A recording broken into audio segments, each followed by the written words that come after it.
Wallahi Jamahliy yàtọ̀. Alhamdulillah. Iṣẹ́ tó lọ́n bá sì fi rán yàn yóò mọ̀ ṣe. Màá sọ wọn kan fún wa bóyá tí ìgbọ́lẹ́nu bàbá. Àmọ́ mo fi gbogbo àsìkáàrù tá a ṣe mo fi bẹ lọ́n fún wọn. Èmi kì í sábà máràbà wọn bí kì í ṣe pé mo máa ń ṣàdúrà fún wọn ni. Kọ́lọ́n kó jọ ọ́ ọlọ́mọdé kan jábọ́ láéláé. Àmín. Ọlọ́mọdé kan tán láéláé. Àmín. Jamahliy ò ní tán.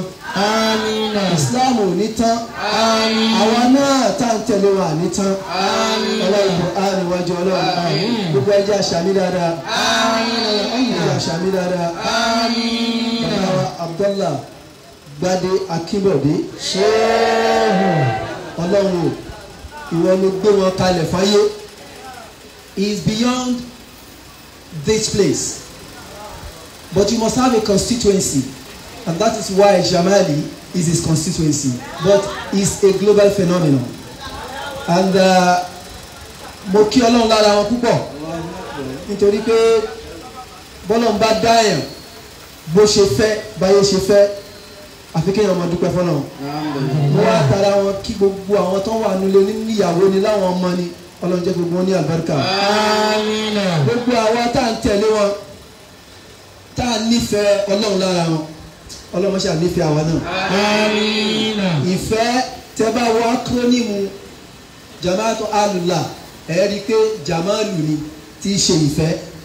Ìfẹ́ yẹn òun ló sìmẹ́ǹtì gbogbo wa papọ̀ tàfi ń dára.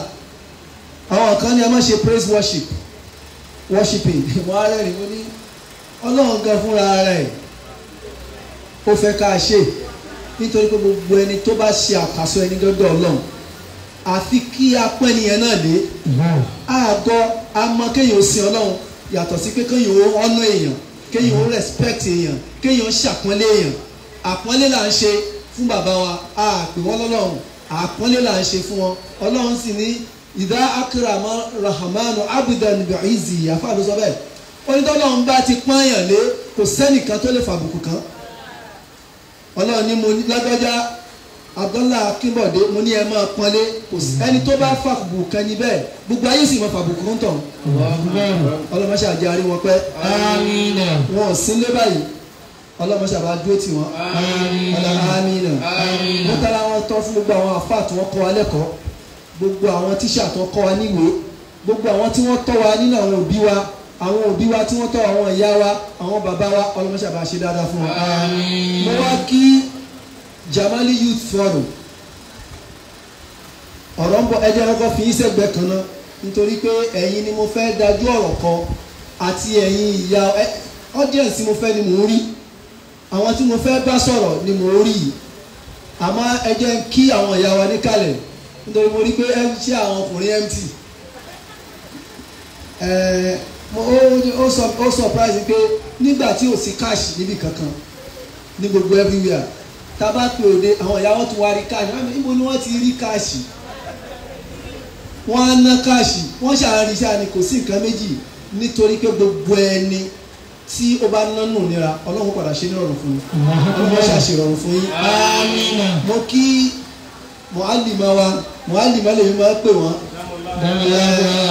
nítorí pé gómìnà lè máa ní vice missioner àmọ́ Ọlọ́run tó rí bẹ́ẹ̀ ó ṣe yín lẹ́ni tí gbà fún ẹni Ọlọ́run ìgbà fún ló sọ yín di ẹni táyé rí o táyé mọ̀ o bẹ́ẹ̀ bá gbàfà ni ayé lè mọ́ mọ̀ yín ìyá lè mọ́ mi títí káyé mọ́ mọ́ Ọlọ́run tó ti fi yín hàn látara bàbá Ọlọ́run ní jẹ́ wálẹ̀ láéláé. Àmín.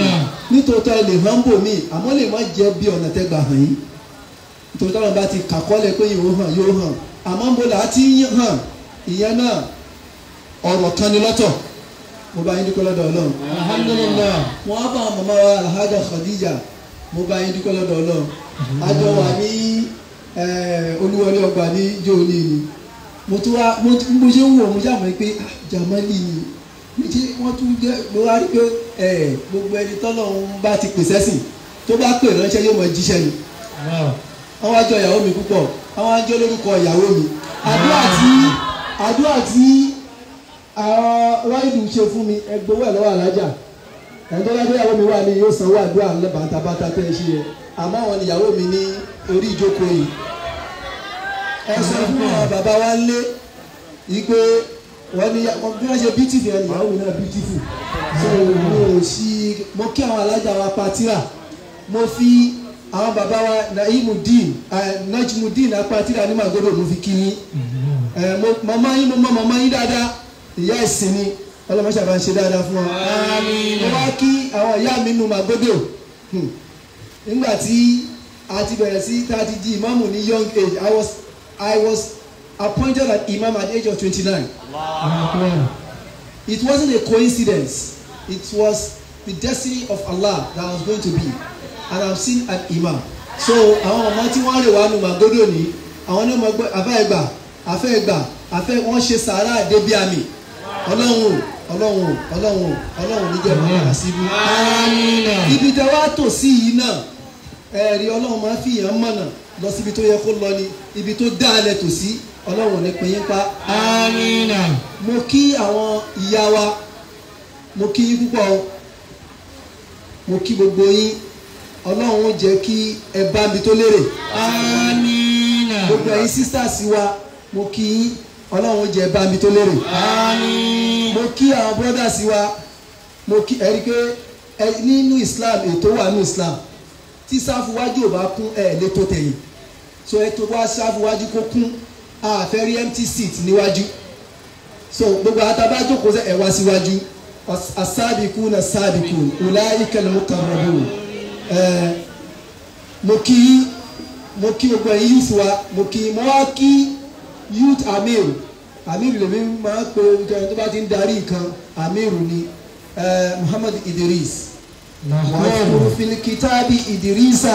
innahu kana siddiqan nabiyya wa rafa'nahu makanan aliyya. nígbà tí wọ́n ti ní wàá fa náà mọ̀kọ́ wàá ní kúlẹ̀ mọ́ wàá dúró ni wàá fa náà makanan. orúkọ lóru ẹ náà a sọ̀rọ̀ débẹ̀ mo kí gbogbo wa pé asalaamu alaykum wa rahmatulah mo kí àwọn bàbá mi kalẹ̀ ayakunla ọlọmọṣẹ àjàrí yín pẹ́ mo kí àwọn àfa mi kalẹ̀ ọlọmọṣẹ àjàrí yín pẹ́ mo kí rọ́ìdì wa ní àdájẹrí ọlọmọṣẹ àjàrí yín pẹ́. tọ́pìkì tí wọ́n fún mi nígbà tí ẹjọ́ torí tọ́lọ́run ṣẹ́rí lẹ́kṣọ̀ mo fẹ́ ṣe yìí mo fẹ́ kí bẹ́ẹ̀ tí ẹ ní pay attention by the time tí bá bẹ̀rẹ̀ sí sọ̀rọ̀ ẹ wà force láti pay attention. ìdí tí mo fi sọ bẹ́ẹ̀ ni wípé ọ̀rọ̀ tí mo fẹ́ bá wa sọ̀rọ̀ ni kì í ṣe wá sí pàṣẹ àmọ́ mo fẹ́ bá wa sọ òótọ́ ọ̀rọ̀ ojú sí lọ̀rọ̀ wà. mo kí Muideen láti NTA ní cameraman wa ni so mo wà jẹ́ mo rí àwọn màmá wa I take my motivation from seeing my audience so you can capture from the angle. Yeah. topic yẹn ni nígbà tí Idris pè mí ó ní òun fẹ́ kí wọ́n sọ̀rọ̀ nípa marriage kí n sọ̀rọ̀ nípa n tí ojúṣe ọkọ sáyà àmọ́ ní Idris nǹkan ṣe ní pé event overtake topic yẹn nítorí pé there is a problem now facing our youth. problem tó lágbára ni tó ṣe wípé tí a bá jọ mójútó inú ilé kan tá fẹ́ sọ̀rọ̀ ẹ̀ kò sí bá fẹ́ sọ̀rọ̀ ọ̀dọ́ tá à ní sọ̀rọ̀ inú ilé kò sí bá fẹ́ sọ̀rọ̀ ọ̀dọ́ tá à ní sọ̀rọ̀ ìgbéyàwó ń bẹ̀ nítorí pé ibi tí gbogbo ẹ̀ ti bẹ̀rẹ̀ náà nìyẹn. ibi tó ti wá mo á ní there is a topic tí mo ń promote lọ́wọ́ báyìí topic yìí náà ni mo discuss ní Olúwọlé Ọgbà Central Mosque pẹ̀lú Tahajjud Congregation Youth Forum and this topic let me tell you kì í kàn ṣe pé mo wá dálẹ̀ bíi lásán we are going to do follow up of this a fẹ́ ensure wípé kì í kàn ṣe pé ká ṣe wáàsí ká mọ́ lọ. Báwo la ṣe fẹ́ tọ́wọ́ sí yẹn tí ó fi ní orí paare nínú ìgbésí ayé wa, tá a máa fún ní àsìkò pé láàrin ọdún méjì mẹ́ta a fẹ́ rí ipa tí wà sí ipò lára wa. Nítorí ìdílé yìí mo wá ní construction topic yẹn sí pé reconnecting the disconnected youth.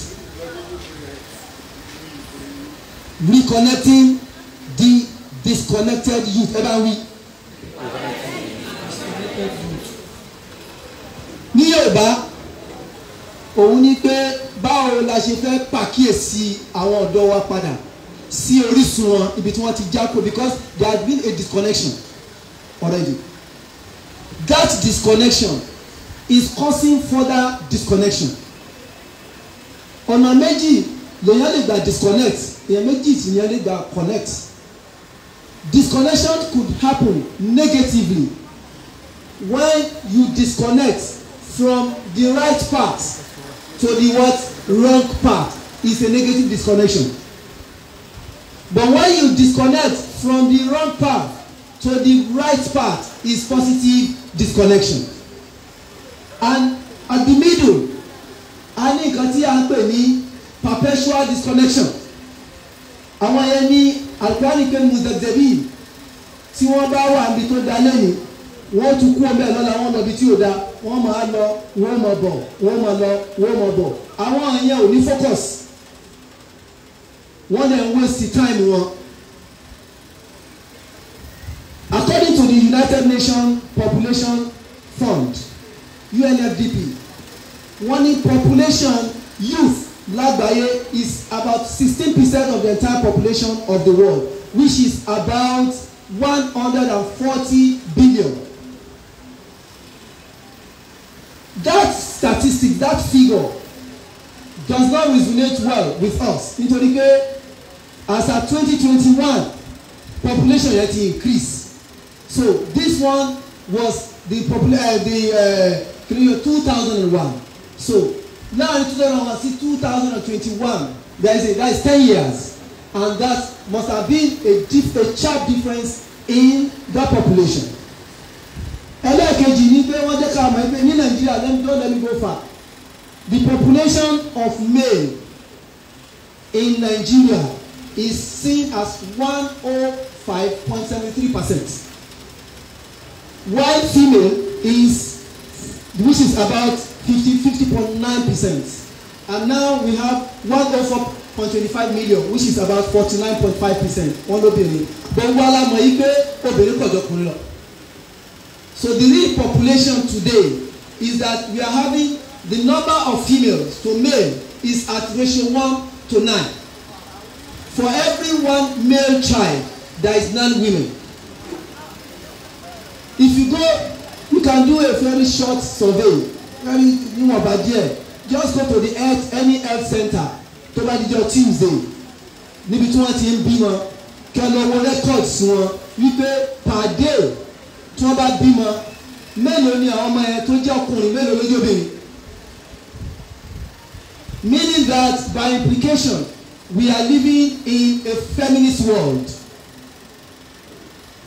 Àgbáyé obìnrin làwọn. Nígbà kan tẹ́lẹ̀ a ti ń gbé àgbáyé ọkùnrin nígbà tí ọkùnrin pọ̀ ju obìnrin lọ. Tó ṣe é pé àwọn bàbá wa tí wọ́n bá fẹ́ fẹ́yàwó wọ́n roko orí wọn pa, wọ́n ṣe alábàárù orí wọn bò, wọ́n láti rí ìyàwó ẹyọ kan fẹ́ bẹ̀rẹ̀ tàbí gbọ́dọ̀ fẹ́ méjì mẹ́ta mẹ́rin kò possible. Àwọn tó lè fẹ́ àwọn méjì mẹ́ta àwọn náà ní ọlọ́lá olówó ọba àwọn náà lè ṣe.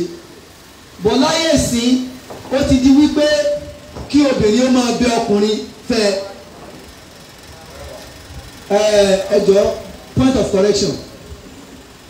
Tá bá sọ pé kí obìnrin ó máa bẹ ọkùnrin láti fẹ́, ẹlòmíràn wò pé ìranù kìí ṣèrànù nǹkan rẹ̀ ni o. Màá sọ fún wa bó ṣe jẹ́ nǹkan rẹ̀ tá bá débẹ̀. Now kí ni à ń pè ní youth? Àwọn ọ̀jọ̀gbọ́n wọ́n describe pé gbogbo ẹni tó bá ti wà within the age of 9 to 24 to 18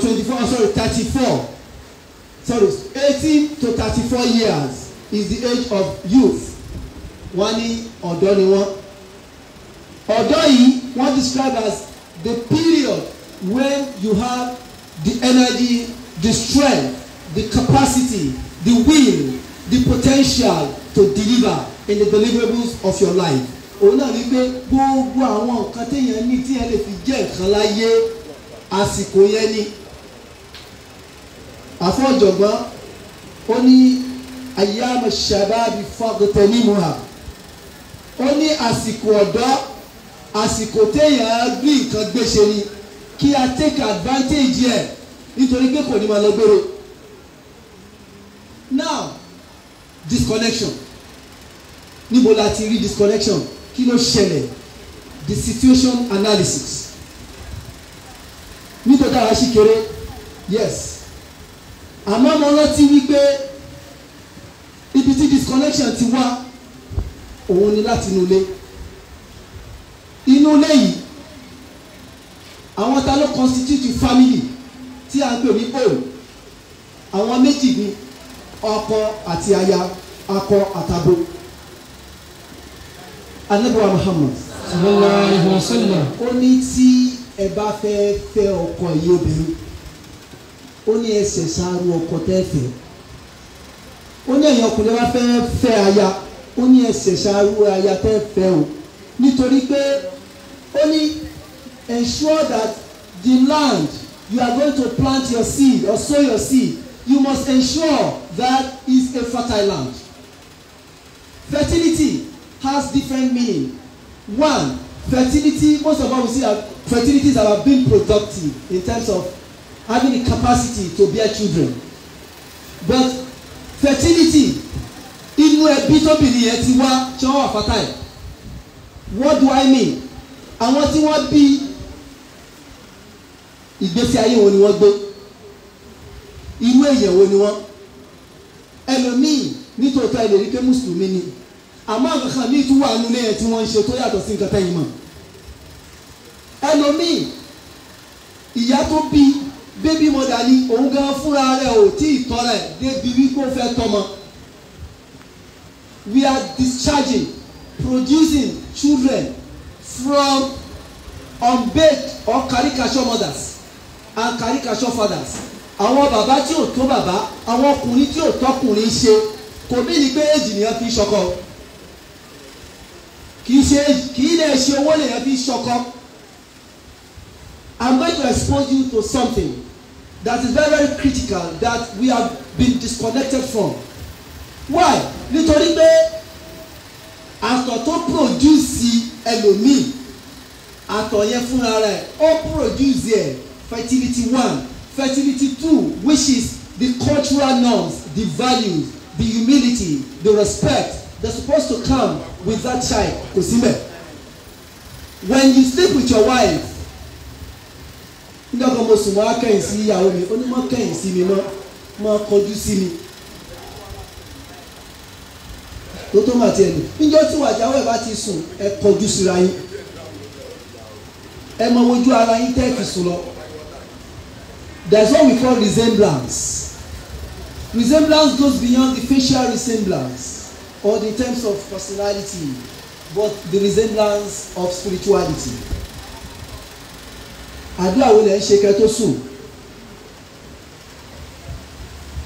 Bá ti mo kí wa kú oríire nítorí pé tẹ́ bá wọ àwọn orúkọ náà tá a pè bí yẹn bá ń pe léyìí náà tó tún wá ń pè iṣẹ́ tí wàá fi máa kọ ní oníkẹ́ má kọ Pasuma àbí kínú àmọ́ tó fi máa kọ yíhun náà tó bá tó orúkọ náà ọba yìí ló bá ń pè tó bá sùn. Al-Qur'ani sọ yìí pé al-baladu tayyibu ilẹ̀ tó bá dáa la yakhruju illa tayyiba kò ní mú ọ̀rọ̀ kájà àfi tó bá dáa. Walladhi nakda èyí ilẹ̀ tí ò bá dáa kábùsà ilẹ̀ tí ò bá dáa kò ní mú ọ̀rọ̀ kájà àfi tí ò dáa. When you want to have sexual intercourse, I will say it clearly. Gbogbo àwọn yẹn máa bẹ́ẹ̀ ẹ mọ́ sọ pé tó bá fi wà tọkọ ẹ tẹ bá fẹ́ bá la yí lò position wo ló yẹ kẹ́ wà àsìkò wo ló yẹ kẹ́ súnmọ́ra yín gbogbo àwọn kan wọ̀nyí náà wo bí tó bí wá ṣọ́run I'm talking about connection. Ṣé ní gbogbo ẹ̀dá tó ń da pátápátá gbogbo ala ní connection látọ̀dọ̀ náà. Connection yẹn ó wá gbé wa lọ ó wá pè wá ní kádàrá gẹ́gẹ́ bí kádàrá lọ síbi àwọn tó bí wa. Àwọn òbí wa tó bí wa kádàrá ni pé wọ́n fẹ́ra wọn. Kádàrá sì ti dúró pé tẹ́ ẹ bá ti fẹ́ra yín tẹ́ ẹ bá ti mú positive and negative yín papọ̀ nǹkan báyìí ni ó produce nínú ètò Ọlọ́run ti parí do the source of all connection is in Baitul Izza. Òun ni à ń pè ní Lawul Mahfuz ibẹ̀ ní inú Baitul Izza ní Lawul Mahfuz wà. Inú ilé yìí àwọn Ọlọ́run sọ pé bí bá ṣe ń yin Ọlọ́run ọba yẹn a kàn fi connect padà síbi tá a ti wá ni. Ọlọ́run wa taral malaikata hafina min hawlil arshi yusabbihuna bihamdi rabbihim wa qudiya bainahum bil haqqi wa qila alhamdulillahi rabbil alamin. Ọlọ́run ní Baitul Izza yẹn Ọlọ́run láti jọ́ tóun ti dá ní àwọn mọ̀lẹ́kà tí ń rọ kíríkà tí wọ́n polúkọ wọn Ọlọ́run bá. Ọlọ́run ni wọ́n á step ẹ̀ down sí Kaaba. Kaaba bẹ́ẹ̀ ti rí yẹn ó ti wà yẹn replica Baitul Izza ọ̀gángan ẹ̀ ló wà. Ìyẹn ni Baitul Izza àtayé. Ọlọ́run níbẹ̀ ni mo fi Lawul Mahfuz sí, ibẹ̀ ni mo fi Ummul Kitab sí, ibẹ̀ ni mo fi òru tí mo ní kẹ́ Lailatul Qadr yẹn, ibẹ̀ ni Kùránì wà, ibẹ̀ ni àwọn mọ̀lẹ́kà ó ti sọ̀kalẹ̀, ibẹ̀ ni màá ti dìsẹ́ni gbogbo oore kalẹ̀ fún yín. That is the source of your connection. The second connection that came down also ló wá bọ́ sí ara àwọn tó bí wa. Ẹlòmíì ò ti máa lé ìyàwó kan kiri fún àìmọye ọdún nígbà tó fẹ́ yóò bọ́mọ lọ́wọ́ yóò wá ṣe gbogbo wàhálà bẹ́ẹ̀ ni obìnrin náà máa wọ ọkùnrin pé yóò bọ́mọ lọ́wọ́ náà kì í ṣe wàhálà Ọlọ́run pé tiẹ̀ nítorí pé ẹni tó yàn láti Baitul Izza ń kọ́ yẹn òun kọ́ ló máa fún ẹ ní rìsọ́ọ̀tì tó sọ àdéhùn tó bọ́lá wọn bá ṣe tọ́lọ́run bẹ́ẹ̀ ṣe pé wàá bí president wàá bí governor wàá bí ọlọ́lá wàá bí ọlọ́lá wàá bí ọ̀dọ́ Ọlọ́run ní connection yẹn ara ẹni tó ti máa rí kọ́ yẹn. Àwọn ìyá wa wọ́n máa sọ ọ̀gá wa ní ọmọ mi fẹ́ bá ń bisáàbì ẹ̀ wò mo rántí ìyá wa kan bóyá láńgòkè bisáàbì ẹ̀ wò ẹni wọ́n ní kí a máa wòṣẹ́ kò sí nǹkan tẹ́nì kankan wò kò sí picture kankan nínú nǹkan tẹ́nì kankan wò màá discuss within my topic in tí wọ́n pè ní artificial intelligence and native intelligence. And from there I will let you know that gbogbo nǹkan tí wọ́n ń pè ní pé iṣẹ́ is knowledge is calculation. As you sit down you have your code. Your code is your code. It's not my code.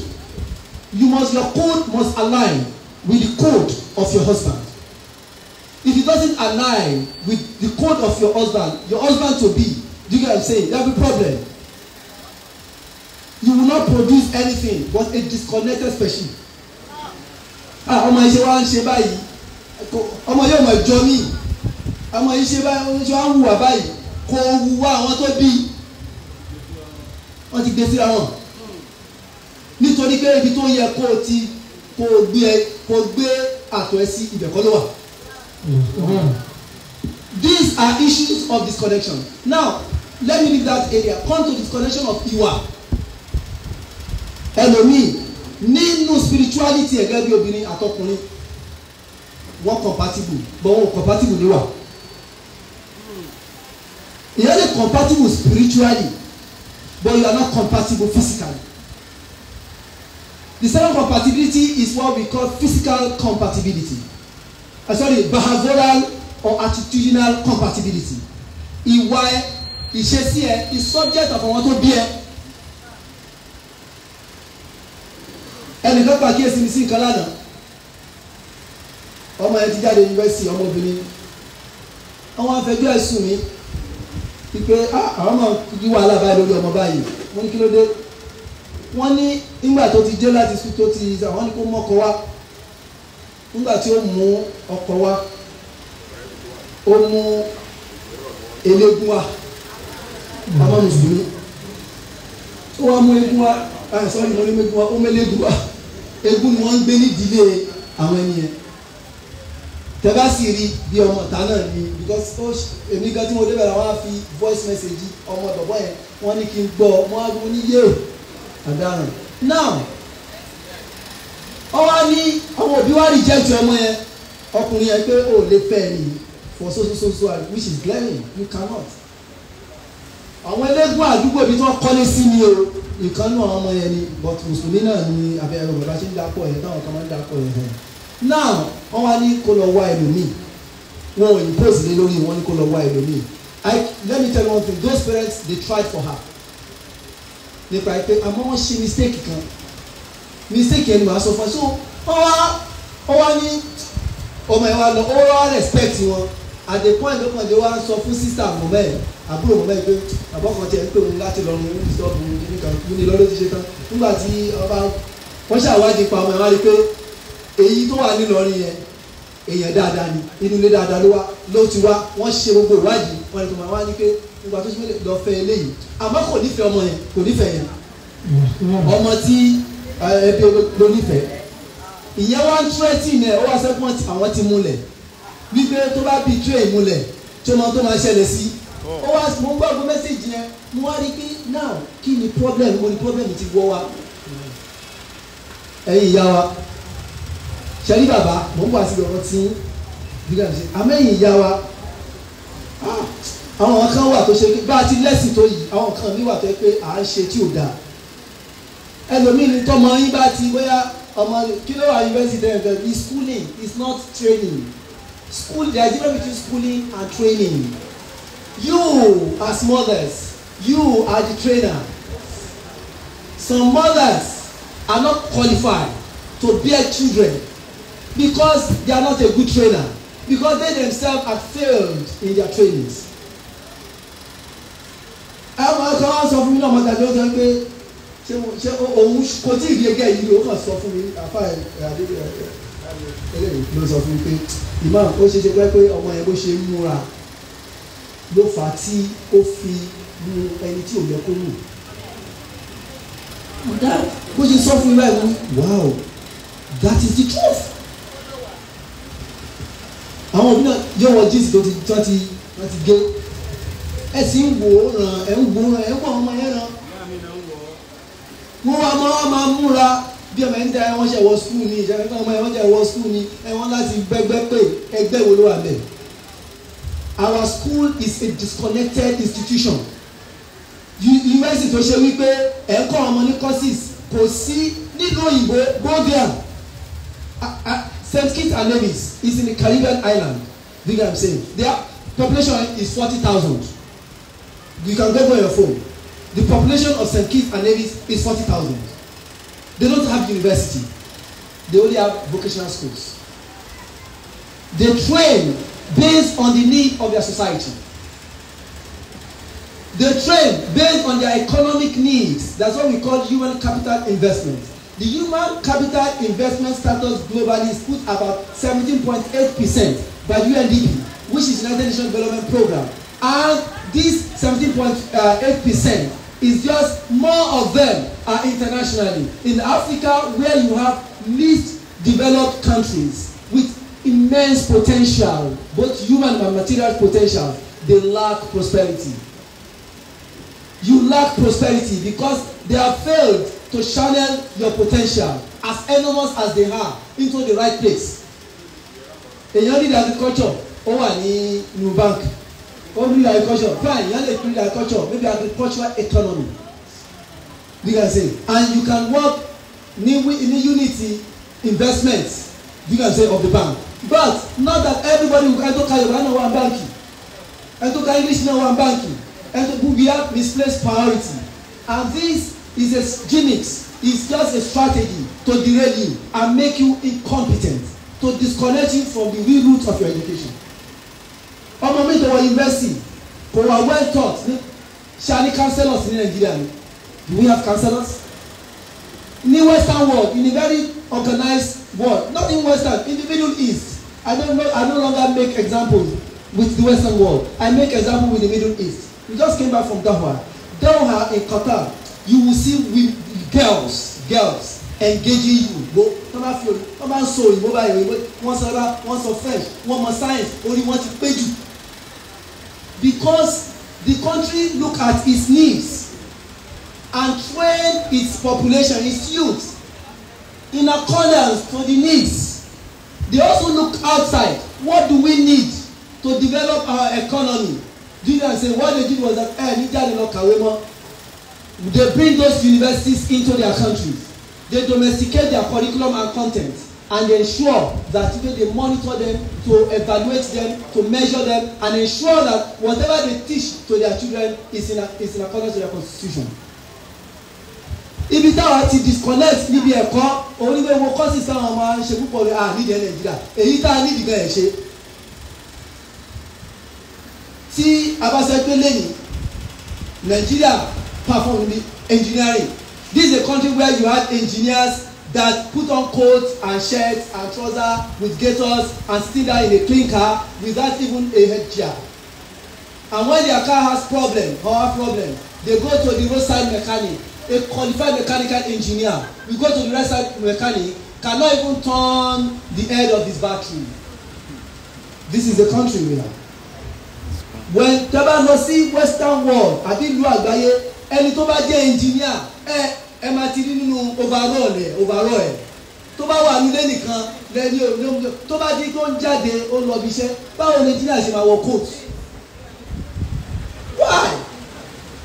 Engineer tó lè sábẹ́ sọ́kọ̀ kí ọkọ̀ tèmi tí mẹ́lẹ́ mi jẹ́ lè mọ́ mu nísìn kó bá wẹ̀gẹ̀ mi ṣe engineer kó dẹ̀ bọ́ọ̀dẹ̀ kó nígbà ìwọ okay I'm an engineer. We're on board in lorry flights in Qatar Airlines, so we are coming from very far from Indonesia, and ẹnìkan fall sick nínú plane. So the pilot announced, please do we have a medical doctor on the plane, on the flight? And bàbá in the house ọmọ bóyá ọmọ Sokoto ni ó bá dìde ó dẹ̀ lọ bá àwọn crew members sí pé ó identify wọ́n ní fún wa ní license yẹn ó lóun mú license dání ló tírì tì yẹn yes license white mail scanner sórí fóònù mi tó wà ń bẹ̀ kí ló ń fi fóònù ṣe tí wàá kàn fi hàn wọ́n báyìí wọ́n á dẹ̀ ní kó bẹ̀rẹ̀ treatment wọ́n ṣe àwọn panadol àti paracetamol fún ẹni tí ó sì kí wọ́n dà fi manage ìdílé but he is a medical doctor but he cannot treat because kò sí nǹkan tó fẹ́ prove wípé kí ni wípé. So these are the disconnection, and gẹ́gẹ́ bí sọ̀rọ̀ the third aspect of disconnection is the society. Mi ò tí kó nu family ìyàwó àbọ̀kọ tí ó jẹ́ ní mutual respect tó yẹ pé èpèlè wọn ra yín nínú ilé ẹ ti already disconnect àwọn ọmọ yín from the mainstream life. Ìyá tí ò ní sùúrù ẹnìkan náà wọ́n yẹn wá ó fẹ́ ọmọ ẹ̀ fẹ́ yàwó so ọmọ yẹn close mọ́ mi gan adẹ̀dẹ̀ pa gbogbo ètò àti parí ẹ̀ kó dẹ̀ present ìbọ̀bọ̀ fún bàbá ẹ̀ ní bàbá kan question kan ní bàbá béèrè ọ̀gbẹ́ni ẹ káàbọ̀ mùsùlùmí ni ẹ ní mùsùlùmí lòun ìyá rẹ̀ àti bàbá rẹ̀ ń kọ́ ọ̀nà wà báwọn náà ṣe wà ẹ̀ oníyàwó ti kó lọ́dọ̀ bàbá wọn ọ̀dọ̀ ò lè fẹ́ ọmọ tèmi. You cannot marry my daughter. That was how he failed the exam and he lost the girl. Mo wá ronú sí pé irú ìdájọ́ òyìnbó ìdá ṣé mo wá rí bí ó mọ tó sọ ẹjọ́ ṣé gbà tí màmá àti ò sí lè bàbá ẹ̀ kí ìwà àtọmọ mi wá jà tán ní ìsìn irú ìdájọ́ wo nìyá rẹ̀ fẹ́ dá. Mi ò ní kí mo ní mi ò ní gbogbo obìnrin tí ò sí ilé ọkọ ẹ̀ mọ́ mi ò ní ẹ̀bi wọn ní gbogbo wọn ní ẹlòmíì ò lẹ́bi àkọọ́lẹ̀ ní kádàrá èyí tí mo sọ ń jọ́ sí pé èyí tí wọ́n kọ́ sọ wípé o ti wà torí béèyàn bá wà disconnected láti ilẹ̀ tó òun tó yẹ kó mú tó gbé egun eléegun bí wọ́n ṣe wàá pọ̀ o. Wàá pọ̀ you will discover that the road you are pushing is not pushing you are doing every effort is not working and well you have to bow out. You have to disconnect to go and reconnect. There's what we call disconnection to reconnect. Béèyàn bá ń lọ béèyàn bá ń wá ọkọ̀ lọ tó bá débi kan tó mọ̀nà mọ́ tó sì mọ ibi tó bá wọ́n ṣe kí ni wàá reverse padà sẹ́yìn. There is nothing bad in it. There is nothing what bad in as much that you are being careful and rìnrìnkùnrin lè ṣiṣẹ́kúṣe. Àmọ́ Islam fẹ́ ká ṣe sùúrù. Kódà gbà mí èèyàn lè make mistake yẹn kó yẹ pé sùúrù ẹ ọlọ́run padà wá yí sí ohun tó fẹ́ ó lágbára o ó sì ṣòro. The fourth disconnection is the societal disconnection. Kí n tó tún lọ ń bẹ̀ mo tún padà sínú ilé. Àbáwá ṣẹ́rí tí ẹnikẹ́ni ò tí kó ti Kùránì kankan. Àwọn tíra tí mò ń kà fún àwọn tíra àwọn bàbá mò ń kà fún. Wàláì súnmọ́ bí láhi lẹ́zílá ìdáyà. Àwọn ìyá wa àwọn ìyá tó jókòó yìí. Àwọn ìyá tó bí àwọn ló sọ wọ́n di tán dà yìí o. Ẹni wọn tí wọ́n náwó tí wọ́n ṣe kò yẹ kó easy bẹ́ẹ̀ yẹn náà o. Julian sèyí kò ń ṣe kó easy bẹ́ẹ̀ yẹn o. Àmọ́ àwọn ìyá tó bí wọn Julian sèyí wọ́n rí pé náwó ni wọ́n tí wọ́n fi kọ́ wọn nìyẹn. Wọ́n rí pé àsìn ìyá kan ní last week ìyá yẹn wọ́n kú at the age of 120 nínú Ramadan yìí náà wọ́n kú 120 years. Àwọn ọmọ wa sọ fún mi pé màmá tẹ bá dọ́dọ̀ màmá ẹ bá wọlé bá ẹ sàṣàlátù fún sí ọ náà sallallahu alaihi wasallam. Ìyá wa sàṣàlátù lọ gbá pé o fẹ́ sọ̀rọ̀ tó wà important tí o bá parí àṣàlátù yẹn kò ní dísìsì ẹ o. Wọ́n èyí tó wá ṣe mí lè mọ̀ wọ́n ní son ọkàn wọn sọ step son wọn ó sọ pé ó ní láti gbà tí ó ní òun ti wọ 57 years old báyìí. Ó ní láti gbà tí wọ́n ti fẹ́ tí wọ́n ti bí òun sínú ilé yẹn ìyá yóò sì kì í. Wọ́n ní ó tún sọ níbi ó ní títí wọ́n fi.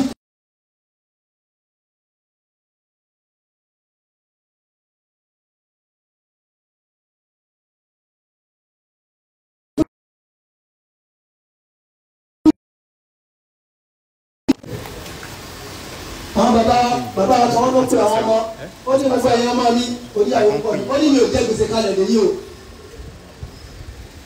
Ẹni tí ó bá rí ṣòro láyé ẹ̀ nínú kọ́ ẹ́ pé òun ló fọwọ́ rẹ̀ fà á àbí kọ́ ẹ́ pé ibà àwọn ìyá yín náà sì jẹ́ gbèsè kalẹ̀ fún yín tó pé wọ́n gbọ́rọ̀ sí mi lẹ́nu wọ́n ti tẹ̀lé bà. Kí ni gbèsè tí wọ́n sọ kì í ṣe gbèsè wò? Mi ò pọ́nmọ ọlọ́mọ kalẹ̀ fún yín o, mi ò gbọ́mọ ọlọ́mọ ń kó kalẹ̀ fún yín o, mi ò dá ọmọ ọlọ́mọ padà sẹ́yìn, mi ò bá yé ẹnì kankan jẹ́ o, mi ò bá lámọ̀rí anybody jẹ́ o, mi ò bá lámọ̀rí ọmọ ọ̀rẹ́ mi jẹ́ o, gbogbo ẹni tó ga fún inú mi ń dùn sí ni o. For this reason mo wẹ̀ mo yẹ kankan mi ò jẹ gbèsè kalẹ̀ fún tí nǹkan bá mo sọ yìí pé tí ẹ bá jẹ gbèsè fúnra sí ayé náà tẹ́ bá kọjá yìí ayé yóò tó mélòó náà òbí la lè sọ bẹ́ẹ̀ àti wọ́n bàbá tó lè sọ bẹ́ẹ̀ lẹ́yìn bí kò jẹ gbèsè kalẹ̀ fún ọmọ yẹn. These are the sources of disconnection from the mainstream of life, from the mainstream of the religion, the societal disconnection. Ẹ̀yin náà wo àwọn youth wa ẹ wo bí wọ́n ṣe play brain yìí. I was so surprised that even our Muslim youth we don't want ẹni tó ti dàgbà ẹni young person láti wọ́n ẹ ṣinú tẹ́ńtẹ́ fẹ́ dìbò fún ẹ mọ́tò orí ẹ̀ yìí. Mo bì kan ní wọn mo ní how old is he ní bọ̀bọ̀ tó ń sọ yẹn ó ní it's more than 63 years ó ní jẹ́ school tó lọ you school abroad fa you school abroad and you do not even know the age bracket of a youth. You don't even know you are because kilofa wọ́n ti gbé yín there is too much of artificial intelligence in your head. It's this computer the IT the technology that is driving us. We are not driving the technology. The people that compose or that put together technology they decided to use it to impute their own way of life to colonize us in terms of a technical we call it technological colonization, neo-colonization. The phone is fantastic to use. It's good to use. Let me leave it. I'm coming back because when we were discussing, I have a slide here, a slide of 21 pages. Most of Chris money ṣe ibi la fẹ́ lò ó ní tani mo ní wáyé pé tani àdéhùn projector tó tẹ̀ ẹ́ lẹ́yìn so I can share the slide with you after the lecture. But mo fẹ́ discuss mo mú ní pẹ̀lẹ́pẹ̀lẹ́ societal disconnection. Nígbà náà láìjọ tí ò tí ì pẹ́ jù tí a bá wà ní àdúgbò mo sọ to design housing I will not design closed housing I will design a system whereby tí estate bá wà for instance there must be a recreation center there must be a hall a meeting center where the residents, their children, they will be meeting to discuss, to relate, to interact. We call it social interaction. Social interaction is critical. Like what we are doing here is social interaction. Gbogbo àwa láti ilé ọ̀tọ̀ọ̀tọ̀, láti family ọ̀tọ̀ọ̀tọ̀, làwa interact. Ihun tí yóò sí lẹ́nu ijọ́ mẹ́ta yìí ni wípé gbogbo àlà ń gbé flat oníkàkó ti géètì ẹ̀ yóò tilẹ̀kùn. Ọmọ mi kò bọ́ tàrí kò mọ kódà kó tẹ́bá ní kó sọdá yóò mọ gbọ̀n níbi ṣé wọn ò rí títì rí ni pmc ẹ̀yẹ́ wọn ṣẹ̀ mọ́tò lẹ́ fi gbé wọn láti inú ilé dé skul mọ́tò náà lẹ́ fi dá wọn padà gbogbo tí wọ́n fẹ́ lọ yàgbẹ́ mọ́tò ni tí wọ́n fẹ́ lọ tọ̀ mọ́tò ni tí wọ́n fẹ́ ṣe anything mọ́tò ni gbogbo tí wọ́n nídìí lẹ́ ń fún wọn lẹ́sẹ̀kẹsẹ̀ gbogbo ṣé bí wọ́n ṣe tọ́ ìyẹn àwọn ọmọ wọn wá lẹ́kọ̀ọ́ ìkànnì olóbẹ́ kánà ẹni ó bẹ́ kánà kò tí ì fẹ́ wọ́n ní ìjọba ọba ní ẹ̀sà láàhìlá olè táyọ̀ ṣẹ́ńtẹ́ bẹ́ẹ̀ fẹ́rẹ̀ ẹ tó ń gbé bàbá mi lẹ́nu afárá dígbà ń sẹ́yìn ẹlòmíì nu yín ọlọ́run gbẹ̀sìn ó lè gbẹ̀sìn kọjá ànábì wọ́n láì bá sọ́dún láì rẹ̀ sí náà ó lè gbẹ̀sìn kọjá ànábì gbogbo ẹ̀sìn láti kọjá ànábì ó waste time rẹ̀ ni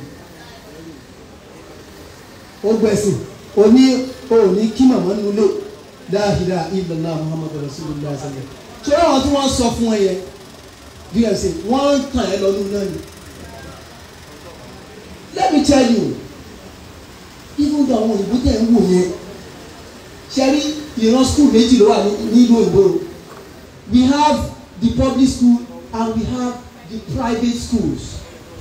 In the private schools wọ́n discipline ọmọ wọn ní public school wọ́n ní kẹ́ má discipline ọmọ yín they have a strategy is that ike àwọn the leadership internationally is about discipline.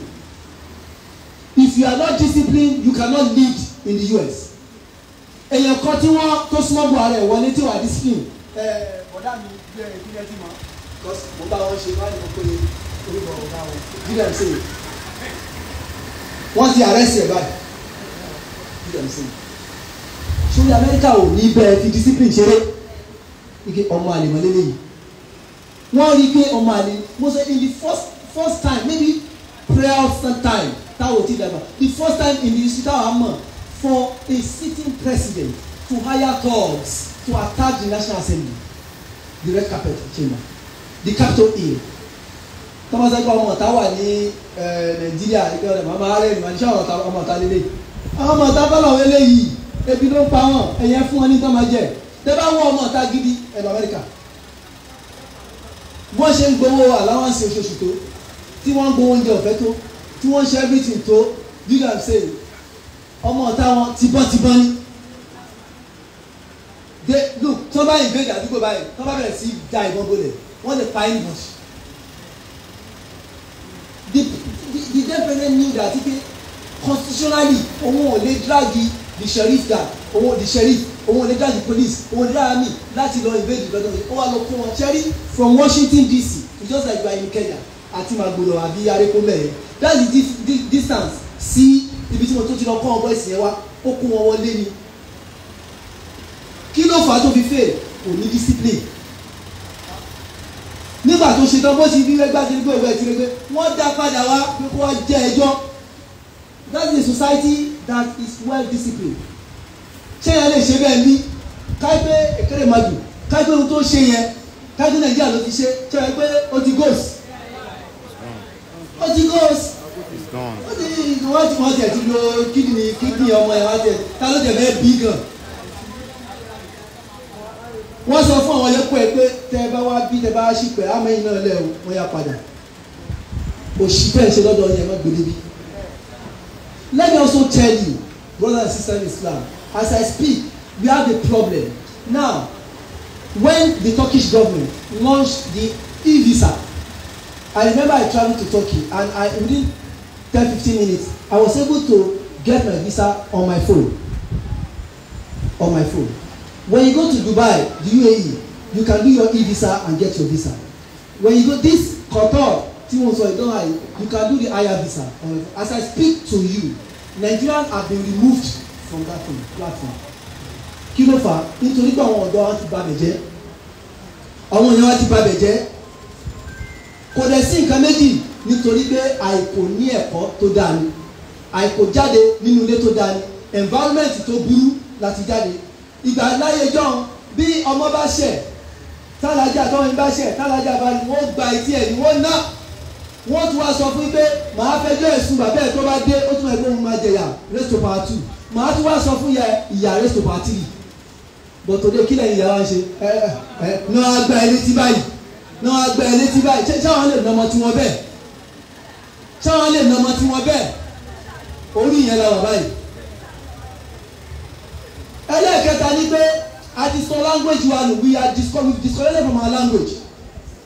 Any little thing òyìnbó ní kura, òyìnbó ní kura. Ìkan níbo la lọ́jọ́ Friday wọ́n wá ń ṣe birthday victor birthday, ó wá ń ṣe ráìdì kan fẹ́ ṣe kínní, ó wá ní bí báwo tẹ̀ ṣe language ẹ mọ bí àwọn kí àwọn ẹ̀dẹ́ bá kú ìdè ìyába ẹ̀ sá condolence abayin kẹ́dùn Yorùbá ló sọ abayin kẹ́dùn mo ní mo á rò wá mi nǹkan ṣe lé abayin kẹ́dùn bá ṣe birthday rẹ́ pàtí mi ni abayin kẹ́dùn báwo mo yẹ sọ Yorùbá òun náà wá sọ pé Yorùbá yẹn ó wá Yorùbá wá dàbí igi lẹ́nu ẹ̀.